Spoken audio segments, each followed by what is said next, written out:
The following program has been rated S for spoilers, which may or may not be discussed by the hosts of said program.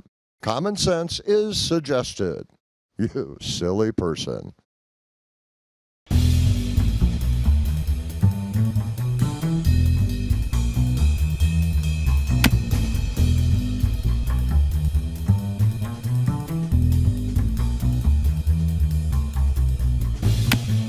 Hello and welcome once again to Erin and Drew's Movie Reviews. My name is Drew. My name is Erin. And we are back with another movie review today. And not just any movie, but another member of the class of 1981. I believe this is Sam Raimi's first film. It's called The Evil Dead. Which has had quite a life to it because it's had couple of sequels and a remake and a TV series. So I would call that pretty successful. And a convention, and a board game, and a musical. A video game, and a musical. Two video games, and a musical. Yes. Yeah. And several different releases on Blu-ray that don't seem to have the exact same footage or content. Really? Yeah, well, that's happening. Interesting. Well, they might have rectified that now. I mean, I don't actually have it on physical media at this time, so I only have like two in the third film, which is called Army of Darkness. So, but anyway, The Evil Dead. This came out. I had some trouble before I could really. Is this really a member of the class of '81? It's like, well, because it was difficult to pin down the actual release of the film, but I think the first release of it in a public premiere was in 1981. Yeah. So I would consider that the beginning of the film. Because this independent film, that kind of blew up in the 90s where everything was an independent movie, it seemed like. But back then, it's like it was, I don't want to say rare, but harder to get a movie out. Like, I think they even started this filming this as early as like 79. Yeah. And then it took a lot of like 80 to really like put it together, do the editing, do the sound and all that. And by the time it came out, it was about 1981. It's a little bit different. He didn't exactly have a huge budget or a studio behind him that was helping him with this. So it took him a while to do it. You got a loan and another loan. Yeah. The story behind the making of the movie is probably crazier than the movie itself, really. If you got time, and I do, to look that over. But I like the way Bruce Campbell tells it in his first book. Is that the Chin book? Yeah. Yes. If Chins Could Kill. Confessions of a B-movie actor. Yeah. Great book. Is there an audio version of that? Yes, there is. Okay. I'm going to have to... I've got an Audible app on my phone. I'm going to have to get that. Read by the author. It's always... It should be. I found it... Autobiographies are always way better if you can get the audio book when it's read by the person. Yes. I would agree. I listened to a Carrie Fisher book like that. She has one called Wishful Drinking. Nice. And there's a picture on the cover of her, well, not of her, but someone in the Princess Leia buns, their head down on the table like this because you can't see her face, and her holding a martini glass here. And it's just a funny listen. I highly recommend that as well. But she wasn't in The Evil Dead, though. No. Which would have been really interesting. But there were a lot of women in the movie. Well, by a lot, I mean like three. Well, the only three in the movie at all. And there's, if you count the two hillbilly fishermen walking down the road in the beginning, 4 men. Yep. But I don't really count them. Although one of them was, I should probably start from the beginning here. It's this group of, I'm guessing they're college people because one of them's wearing a Michigan State sweatshirt. They're 5 college students on their way to an old abandoned cabin in the woods. Yeah, what could possibly go wrong? I don't know. And they're driving, and we see the debut, and I say the debut because you don't know this at the time this movie came out, but of Sam Raimi's personal vehicle. I forget, is it a Plymouth? It is an Oldsmobile. Oldsmobile. It is a 78 Oldsmobile Cutlass Supreme, I believe.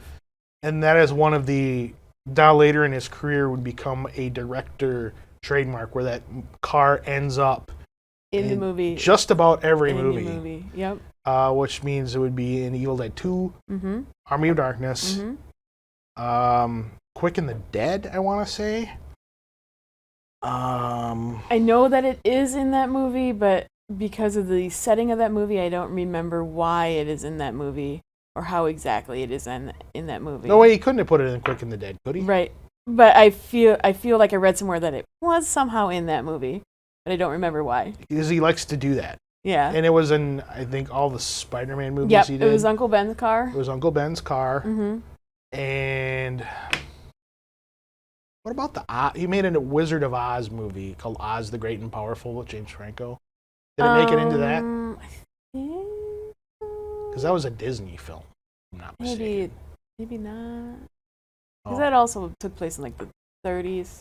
Yeah. But anyway, he's going to be directing the new Doctor Strange movie coming up next year. Mm-hmm. And so keep an eye out for that Oldsmobile. Guess what? Doctor Strange is going to drive. Yep. Or someone's going to take him for a ride in the car. Or something. He'll work it in somehow. They'll just clip in Sam Raimi's Spider-Man movies, mm-hmm. and they'll run into Uncle Ben again. Yeah. Why not? It's about multiverse. Anyways. Yeah, but anyway, they're driving in this car, and these two hillbilly fishermen wave at them, and I don't remember who the other guy is, but one of them is the director. Mm-hmm. Sam Raimi plays one of the fishermen. I want to say maybe it's Ted Raimi? Probably. His brother? His brothers and everything he does. Yeah, or the editor or somebody. I don't know. I'd have to look. But could have been Rob. Rob Tappert? Rob Tappert. Maybe. Oh. Oh, another crazy credit. You see who was an assistant editor on this film? Joel Coen. Oh, yeah. One of the Coen brothers worked on The Evil Dead.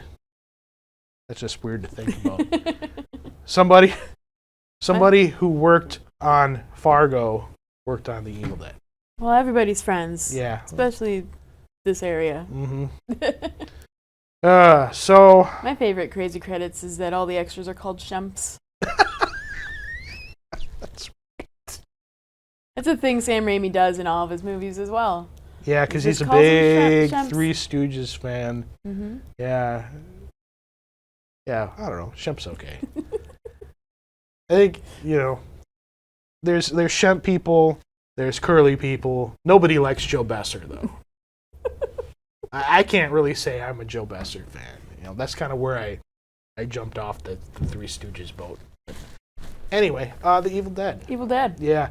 They go to this cabin, and in order to get to the cabin, there's this bridge, mm-hmm. which looks like it was from the Civil War. Yeah. Because that's about how old it looks, and going across it, there's some boards that break, and it's like, I don't think you should be driving on this. They made it. Yeah, they made it, and they find the place, and one thing that's, I think, really great for a movie like this, especially at this time, because there's the innovation of all the camera shots mm-hmm. that were used, like, because he's walking toward, all right, I'll go open the door, and nobody else wants to go open the cabin door, and then he's like walking away, and then you see the camera kind of going mm-hmm. backwards and backwards and backwards, and that swing on the porch keeps going into the wall, mm-hmm. and then it abruptly stops. Mm-hmm. Like, okay. Raimi invented a lot of camera techniques. He did. On this was shaky quite cams, the camera on the 2x4. Yeah, used it like a dolly. Yeah, it was pretty good. And so they get in the cabin. They're like cutting loose, and they got I don't know what they're eating, but they put something in a blender, which made for a really funky transition. Mm-hmm. Because there was, I think it was Ash's sister is the third girl, right? She's mm-hmm. the one without the boyfriend. Yeah, it's Ash and Linda, mm-hmm. Scott and Shelley, and Cheryl. Yeah, who is Ash's That's his sister. Yep. Yeah, because she's like sketching the clock because she's like an artiste, and then there's that really cool shot from behind the clock with the pendulum going back and forth like this, and she hears like the trap door kind of. Yeah, and then she's like goes to look at it, and all of a sudden we're seeing like a blender, like, which is it's not the first time I've seen like a somewhat grotesque transition like that. I want to say, actually, it was around this time there was Friday the 13th Part 2 came out. Okay. And there was another transition where one of the campers in the movie had a dog. Okay. And the dog was kind of like wandering around and sniffing, and you see it kind of walking. All of a sudden, you see it walk up to some boots. And then it cuts to like a barbecue where you see hot dogs being turned over on the grill. Oh. But I think it was kind of open to interpretation. That sounds horrible. But I think the dog actually lived. But that's I don't know. I haven't seen that one. Oh, okay. But that sounds horrible. Yeah, but it's not a definitive thing. So you have to watch the movie. But anyway, I'll have to check the website. Does the dog live? Does the dog live? I think that's what it's called, or just thedoglives.com. But then they're eating dinner. The Evil Dead now. They're eating dinner on the table, and I don't know what it looks more like picnic food, but they're not outside because there's like ketchup, and there's mustard, and there's I guess they're making like hamburgers or something, and cabin food. The cabin food, and then there's a blender there, so they had margaritas. Sure. Something I have no idea. They blended up something. And then they tasty. then they look back in the other room, and that is the door. The trap door isn't wobbling anymore. It completely flips open, and people are like, "What's down there?" I don't know. Well, let's find out. And then, is it Scott goes down first? He doesn't, and then nobody knows what happened to him. And then Bruce Campbell's like, "Oh, well, I guess I'll go find out what's going on." And he comes across all this stuff down there. Well, he finds like the tape recorder. Yep. And this book. And a book. Not too much on like this, except I for wish it has. I wish I remembered to bring my copy. Oh, you have one? With the face. The face and the flesh and all that other stuff. But it's not. There's sequels after this, of course, but in this movie, the book is not called what it's called in the other movies. Right. It has a different name. Yeah. But I don't remember what. Oh, it still starts with an M, an N. It's like a na something.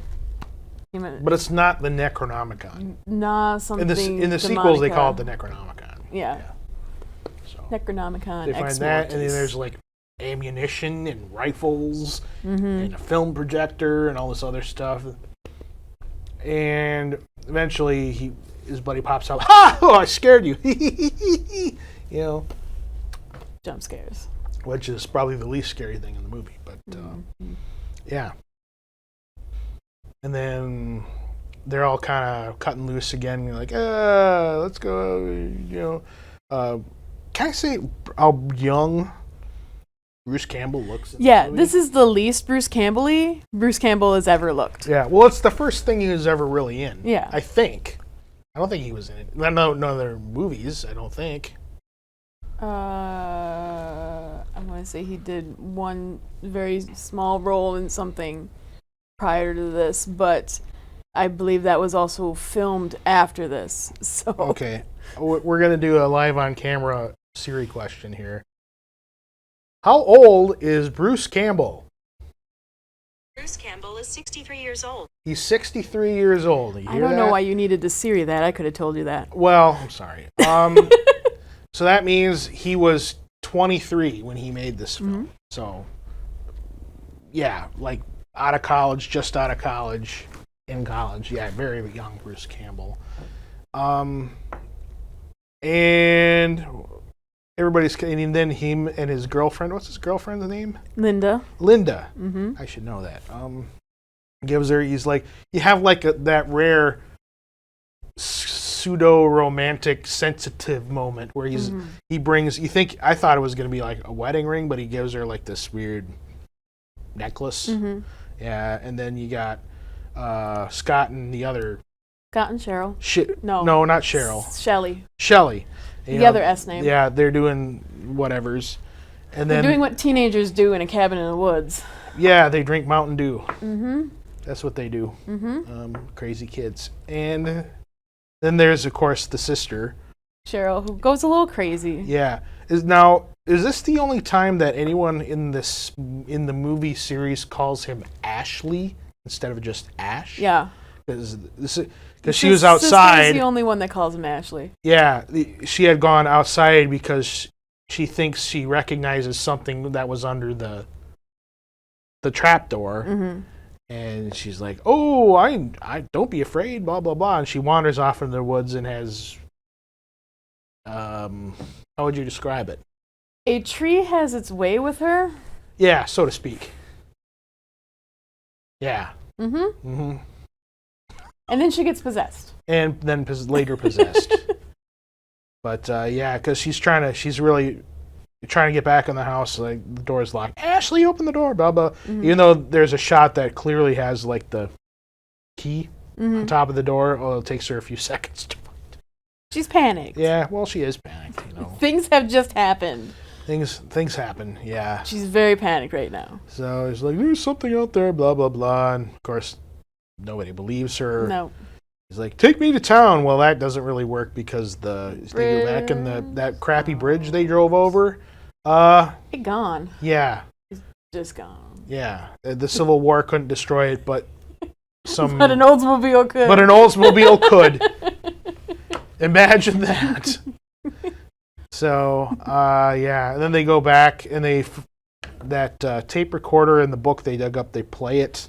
Mm-hmm. And they kind of get the idea of some guy apparently was living there and studying this book. Mm-hmm.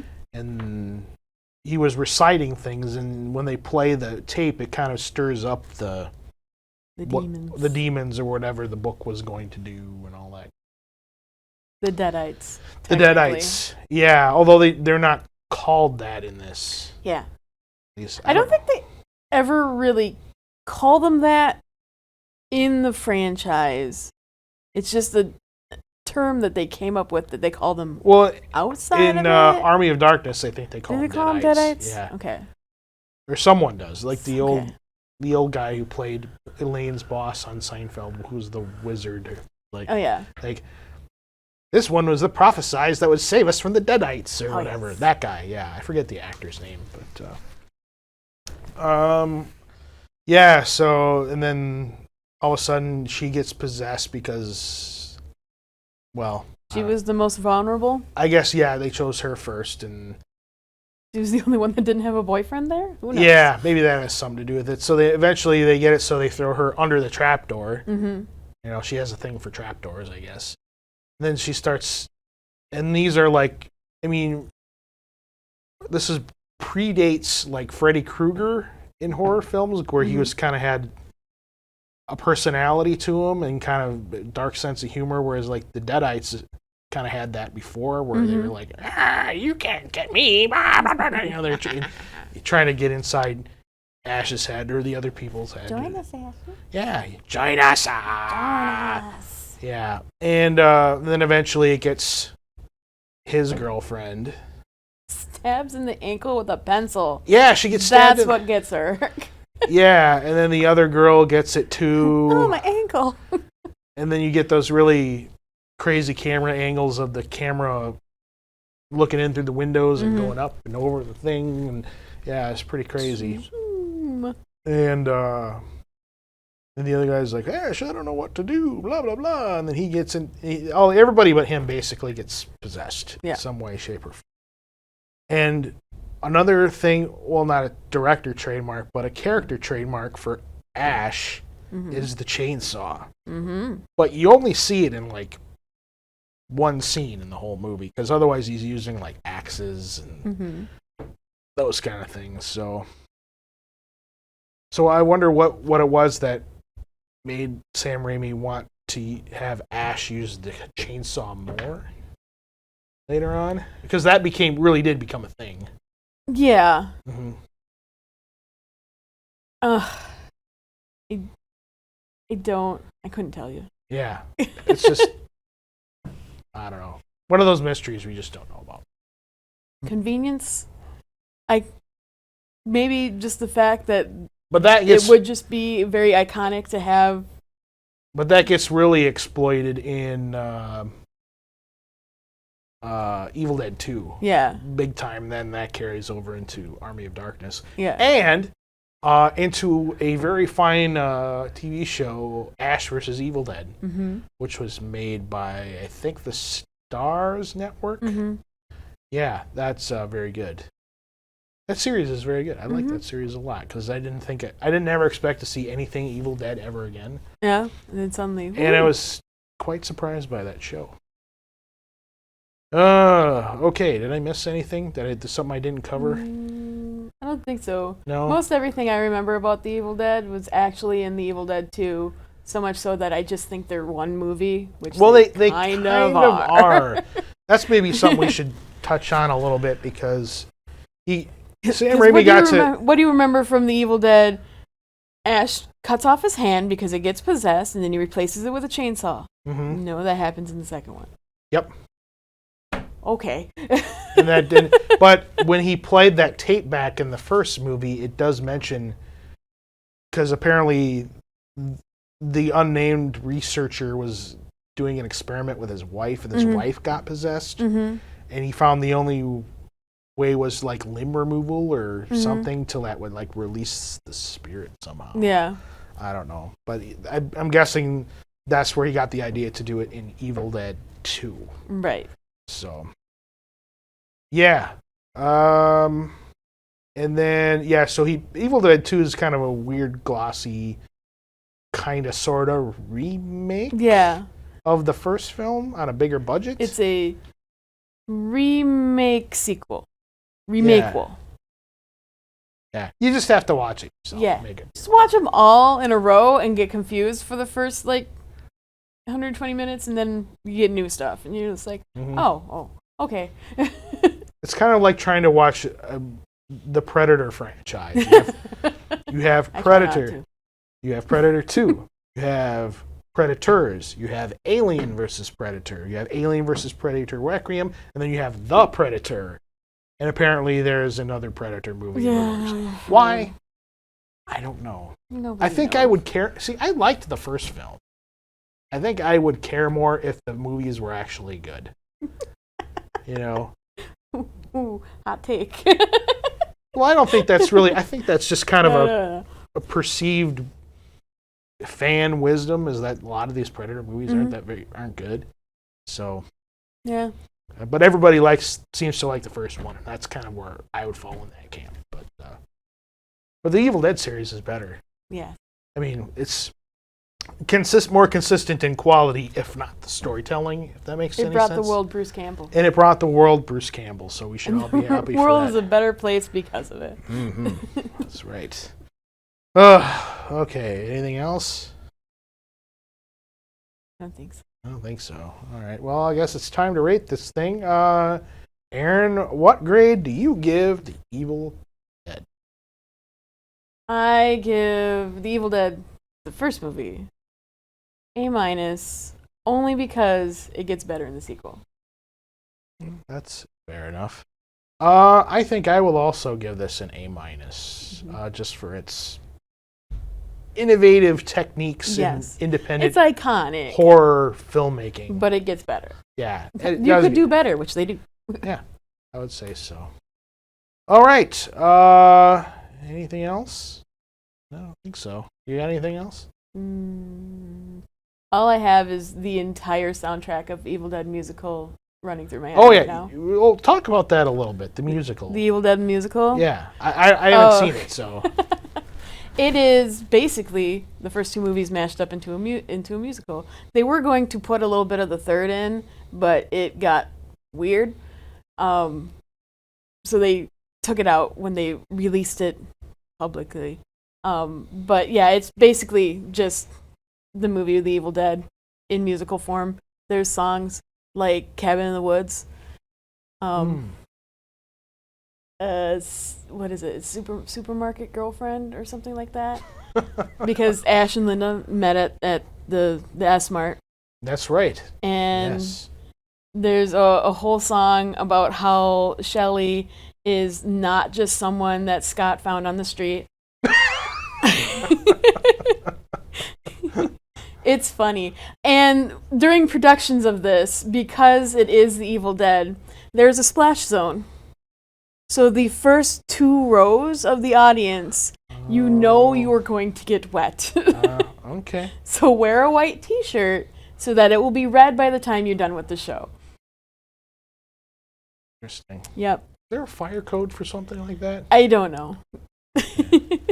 Yeah. Oh, and one Probably other have thing. special licenses. There was a remake of this. Surprise, surprise. Mm-hmm. Have you seen the remake? Yes, I have. Did you like it?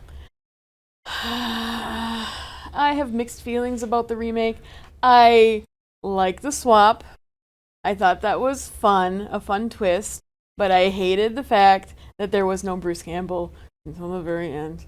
It was There just you like, go. oh, give me my cameo, that's all I want. Yeah. There he was.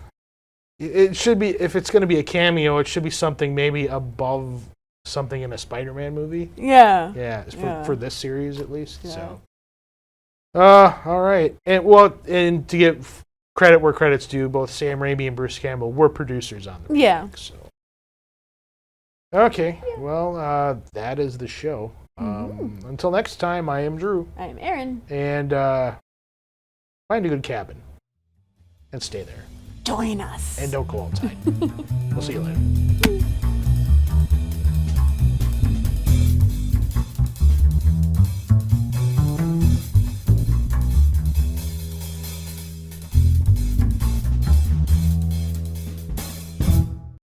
Cable television is the swellest thing they got.